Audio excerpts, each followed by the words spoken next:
Welcome to the Huntington Way Show, where we help parents navigate the educational maze. I'm your host, Yvonne Strachan, author and founder of InspirationalHomeschooling.com, and I am here with Kim Monson.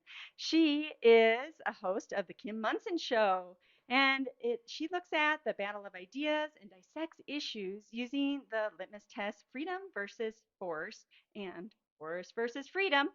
It airs at KLZ 560 AM and 100.7 FM across the Front Range. You're listening on Power Talk 1040 AM, 98.5 FM, and 95.7 FM. Please like and subscribe to Power Talk 1040 on YouTube. Welcome to the show, Kim. Thank you for having me, Yvonne. It's great to have you here. So, I really just want to delve into your concerns about education and about our kids. Tell me, what is your biggest passion, your biggest concern? I'm so concerned that our kids are not learning how to read and write and do arithmetic. And I'm also concerned that there's an agenda that are putting kids into groups Mm. instead of recognizing the unique individual that each and every child is. So those are things that I'm very concerned about. Yeah, as a parent of a special needs child, that was one of my biggest concerns was just putting them into segregated group because then those kids don't know who they are, that they're uniquely and wonderfully made in Absolutely. God's image. Absolutely. Yeah. And I think that's one of the first messages that we need to give to each child. Mm. And then the tools to read and write, do arithmetic, critical thinking, civics, history. I'm the product of a great public education, but that was, don't want to date myself, but that was back in the day where there really was a great public education. And there's wonderful teachers out there. Do certainly want to acknowledge that. But the fact that we are, again, graduating kids that don't have these basic tools so that they can be successful in their lives it's heartbreaking and it's irresponsible. Yeah, I believe that too. I mean, the thing is, if these kids don't know how to read or know how to write, then they're going to have a lack of confidence. And the jobs that are available to them will be very small. And I've had some friends that, even just not going on to college sometimes Hmm. will make people feel like Hmm. inferior. Hmm. So that is definitely a concern. And it's a concern for our future. We're supposed to be training up the next generation. We're not going to be around forever. Well, we're not, and it's interesting that you would bring college up. I grew up in Western Kansas, where I jokingly say that's where we work as a hobby. And I have one semester of college, but I grew up with this love of reading and Mm. reading great books. Certainly, I think you only have a certain amount of hours in the day. You make choices with, each of those minutes, what you do. You make choices about what you read, about what you watch. And so I read great books and always had a curiosity that has really served me well throughout my life. Yeah, absolutely. So, reading really opens the door to all learning, It and does. it really increases your ability to just get that information and figure out how to do pretty much anything that you Hmm. want to put your mind to. Absolutely. So that's why we as a society need to make sure that our kids know how to do and have these basic tools Yeah, absolutely. Reading, writing, and and arithmetic. arithmetic. You got it. So, what other things that are you kind of concerned about besides the furthering their education as far as reading, writing, and arithmetic? Well, I alluded to kids being put into groups. And of Hmm. course, we as human beings, we like to belong to something. But, and you mentioned it, that each child is uniquely and wonderfully made. Yeah. And that is, I think, so important that each child understand that because there are those out there that seem to be um, kind of preying upon that uncertainness. And I remember as a kid, I mean, I had questions and junior high, I don't really want to go back there. It was not, it was not the best time of my life. But there are those that I think that are kind of preying upon, kids just navigating growing up. And so I'm concerned about that as well, Yvonne. Yeah, I especially look at girls in the junior high range Yes. because their bodies are changing so much. And I just have a daughter that's going through that. Hmm. And there's so many questions, especially if you don't have an older sister and then you worry about who else to go to. Hmm. And the thing is, when they don't know who else to go to, they go to their peers if they're in a school, or sometimes that is where they are getting preyed Hmm. upon. They really are. And so I'll mention a movie. Hmm. Artclubmovie.com is where you can see it. It's called Art Club, and it's the story of Aaron and John Lee and their daughter, I think 11 or 12 years old. um, they were coming out of COVID, shy, new school. She was invited to art club after school, and actually it was really more of an indoctrination session regarding a specific agenda. And so Erin, actually, she broke the story on my show, but over the years, and that was 2021, and she's really been speaking nationally, internationally on this issue, which it's really important that parents, grandparents be aware of that.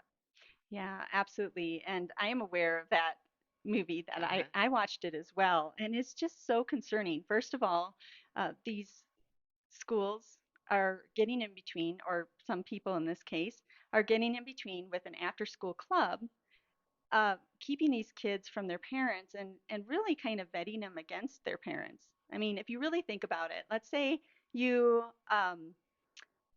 pack your child's lunch when they go to school and you put them in plastic bags. But then when that child gets to school, the teacher's like, well, I really don't believe in plastic bags. This harms the environment. They're already diminishing the role of the parent. And this just keeps going on and on and on. And pretty soon you have a separation between the parent and kids. You have that opportunity to prey into them and you confuse them even more. Hmm. And I think the art club movie that you're talking about, they were trying to confuse her with the trans, Hmm. saying that that's what it was. Hmm. Definitely. And so it took a while for the family to navigate through the issue, and and then they went through the proper channels to try to address this and ended up with a lot of frustration on that. Hmm. So it's really a fascinating movie, and I'd highly recommend that people check out artclubmovie.com. You can watch it for free, but it's important that we understand that this is going on. I think so many of us, we take it for granted that our elected representatives, bureaucrats, um, educators, all that they have our best interests in mind, and some do, but Yes. some don't, and that's why we need to be vigilant on this, Yvonne. Yeah, absolutely. And I think parents don't always know what's going on because they're also trying to provide for their families and Yes. they're working and they're like, okay, I can just take my kid to school, they'll be safe, I'll drop them off, and then I'll just pick them up at the Hmm. end of the day. But the reality is, these parents are spending a mom is an average of 1 hour a day with their children, and a dad is 29 minutes. Wow. Yeah. Wow. And the other thing you mentioned about dropping children off is we need to make sure that we know what the curriculum is. And if a parent or grandparent asks what the curriculum is and it's not transparent, that's a big red flag, Yvonne. Yeah, that certainly is. Mhm. Well, I was looking at this SB 24189, and there's other bills that are constantly coming in to the Senate and to the House that are like this. And this one in particular talks about making it a misdemeanor with possible jail time to harass, as defined in law, as unwelcome verbal contact. So basically, if you don't use a person's birth name and they want to be called something else, um, it's considered an act of violence. Did you ever think that we'd be in this position in No. America? I had a guest on recently that we were talking about this, and in our Bill of Rights, the First Amendment, freedom of speech is just foundational to the American idea. What this is actually forcing speech. Did Mhm. you ever, I mean, that's what happens in communist countries, is to force speech.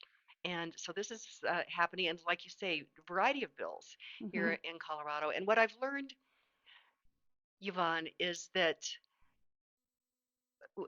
actually the radicals that are pushing these kinds of things, they're playing long ball. So it might be defeated this year, but you will see these kinds of things come back year after year until they get their way. And so these are times where we have to actually stand up and say, no, no, no, uh, I have freedom of speech. And actually, the other thing is this is forcing someone to acknowledge something that's not true. That is so correct. Well, when we come back, we're going to talk a little bit more about this. Let's take a break.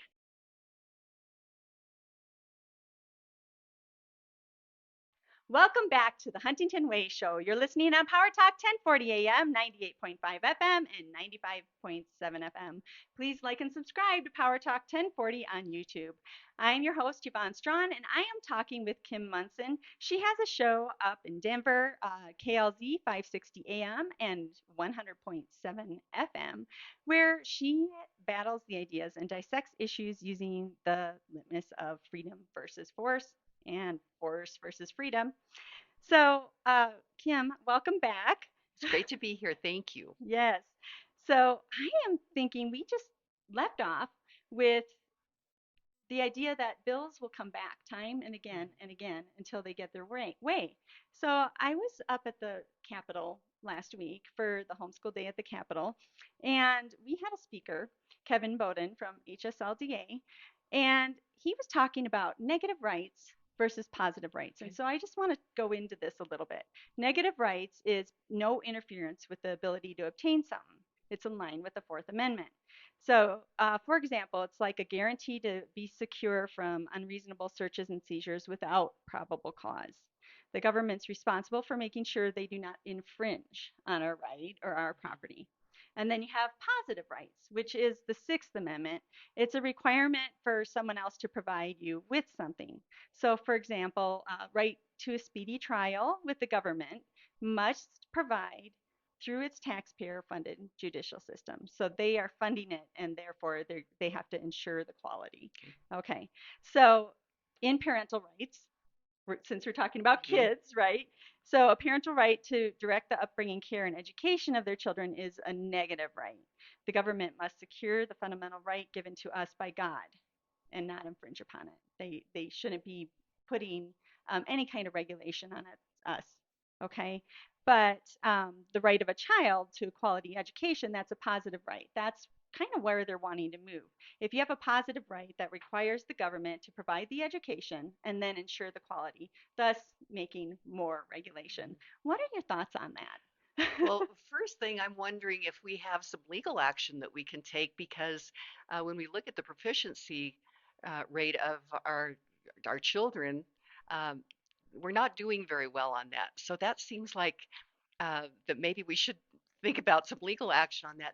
But putting all that aside, and we were talking about this during the break, is when government starts to provide something, then who defines what a quality education is? Who makes the decision? Who spends the money?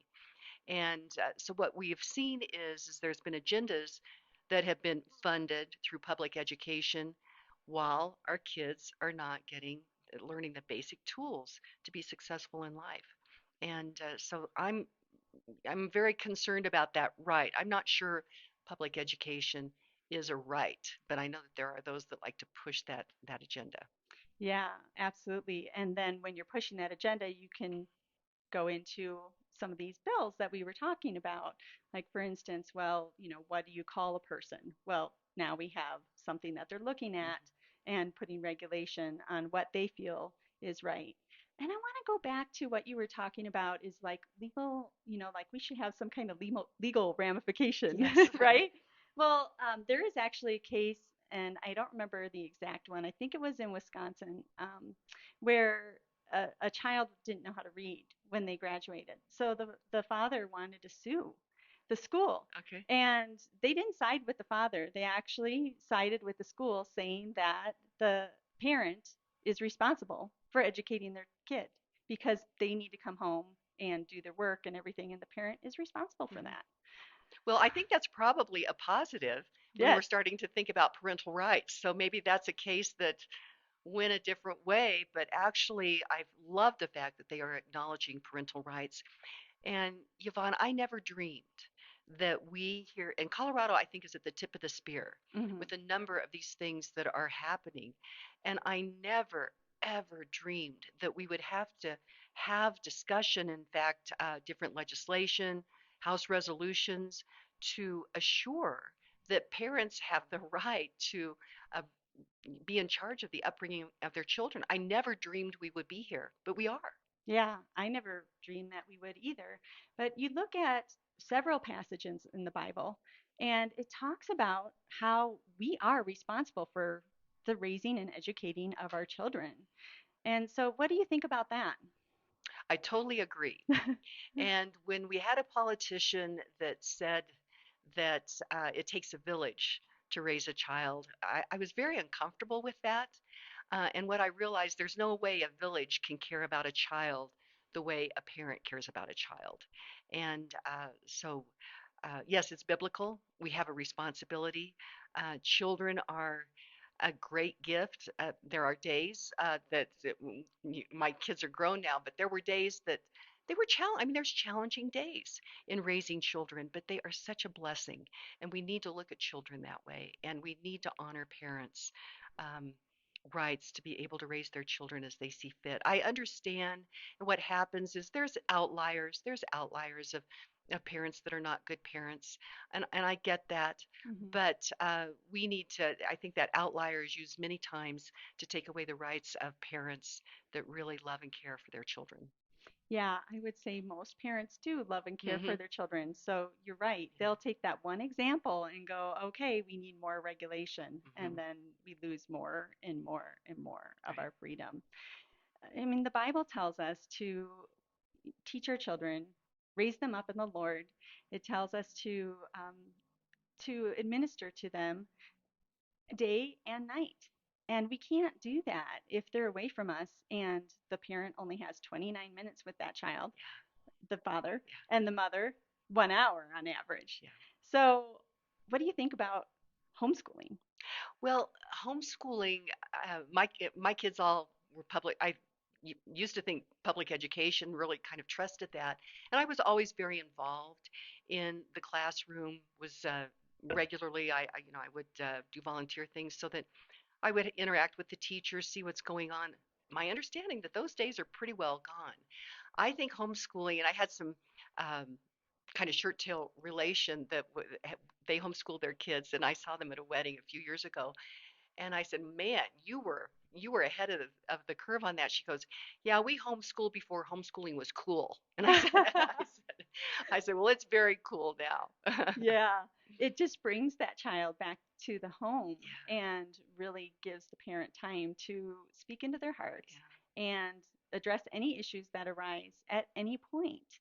And so there are some people that worry about homeschooling, and I think we are seeing more and more legislation against the parent rights and against homeschooling.